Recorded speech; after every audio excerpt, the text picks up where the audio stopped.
ലേസിന്റെയും പപ്പടത്തിന്റെയും ചിക്കന്റെയും ഒക്കെ പേരിൽ ഇവിടെയുള്ള അടി അത് സ്ഥിരം അടിയാണ്. ഏറ്റവും ഒടുക്കം പായസത്തിന്റെ പേരിൽ വീണ്ടും അടി കൂടിയിട്ടുണ്ട്. വായിൽ രുചിയേറും പക്ഷെ വിളമ്പുന്നിടത്ത് തല്ലുകൂടുന്ന ഭക്ഷണാടിയുടെ വാർത്തയിലേക്ക് തന്നെ. ആദ്യം ഒരിടവേളയ്ക്ക് ശേഷം ആലപ്പുഴയിൽ പായസത്തെ ചൊല്ലി ഒരു അടി ഉണ്ടായിട്ടുണ്ട്. കഴിച്ച ഇല മടക്കി കഴിഞ്ഞിട്ടും പായസം എത്താത്തതാണ് ഇയാളെ ചൊടിപ്പിച്ചത്. ഇതിന്റെ വൈരാഗ്യത്തിൽ വിളമ്പുകാരനെ കല്ലുകൊണ്ടിരിക്കുകയാണ്. സംഭവത്തിൽ അറസ്റ്റിലായിട്ടുണ്ട് അശ്വിൻ ബാലാടി വാർത്തയുടെ വിവരങ്ങളുമായി ചെയ്ത അശ്വിൻ, എവിടെ വെച്ച് എപ്പോൾ എങ്ങനെയാണ് സംഭവം, എന്താണ് ചൊടിപ്പിച്ചത്? പായസമാണോ പ്രശ്നം? സുഹേൽ, കഴിഞ്ഞ ദിവസം വഴിച്ചേരി മാർക്കറ്റിന് സമീപത്തുള്ള പള്ളിയിൽ പെരുന്നാൾ നടക്കുകയായിരുന്നു. അതിവിടെ സദ്യ വിളമ്പുന്നുണ്ടായിരുന്നു. ഈ സദ്യ വിളമ്പുന്നതിനിടെ പായസം ചോദിക്കുന്നു.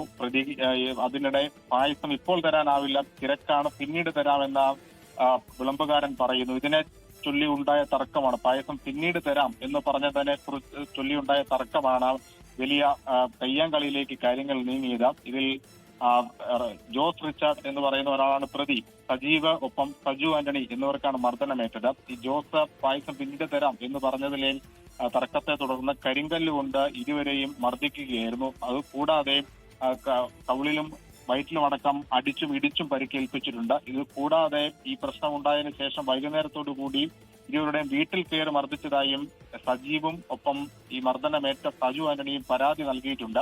നിലവിൽ ഇയാൾക്കെതിരെ police, Alappuzha south police case register ചെയ്തിട്ടുണ്ട്. എന്തായാലും ഈ സദ്യക്കൊപ്പം പായസം തരാനാകില്ല, തിരക്ക് കഴിഞ്ഞ് പിന്നീട് തരാം എന്നുള്ള ഒറ്റ വാക്കാണ് ജോസ് റിച്ചാർഡിനെ ചൊടിപ്പിച്ചതും പിന്നീട് സംഘർഷത്തിലേക്ക് പോവുകയും ചെയ്തത്. എന്തായാലും പോലീസ് നടപടികൾ പുരോഗമിക്കുകയാണ്.